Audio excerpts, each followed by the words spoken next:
ধৈর্য ধরা ছাড়া কেউ সফল হয়নি, কেউ হবে। ধৈর্যের ভিতরে আছে সমস্ত নিয়ামত।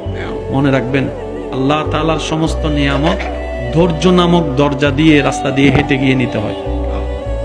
যার কাছে ধৈর্য নাই, সহ্য নাই, মেনে নেওয়া নাই, মানিয়ে নেওয়া নাই, তার কাছে কখনো নিয়ামত আসবে না। এই ক্ষেত্রে আমাদের অনেকের মনের একটা চাপা প্রশ্ন থাকে, জানতে চাওয়া যে ধৈর্য তো অনেক ধরেছি, আর কত ধৈর্য ধরবো? সহ্য তো অনেক করেছি, আর কত সহ্য করব? হাজার দিকে উত্তর না গিয়ে একটা উত্তর দেওয়ার চেষ্টা করি। মাথায় এবং মনে বসিয়ে রাখবেন, যদি ভালো লাগে, ধৈর্য ততক্ষণ ধরবো যতক্ষণ আমাদের রব খুশি না হয়। সুবহানাল্লাহ।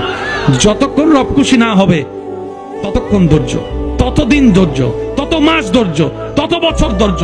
কারণ আল্লাহ তাআলা জানেন কখন নিয়ামত দিলে আমাদের জন্য ভালো হবে, এটা আল্লাহই ভালো জানে। ওই হুকুম আসা পর্যন্ত অপেক্ষা করতে হবে, এটার নামে ধৈর্য। কোনো হা হুতাশ করা যাবে, আফসোস করা যাবে? আল্লাহ দিল আলহামদুলিল্লাহ, না দিল আলহামদুলিল্লাহ। সুখ আপনাকে খুঁজতে হবে না, দেখবেন সুখ আপনার ঘরে নিজে থেকে চলে আসবে। বলেন সুবহান।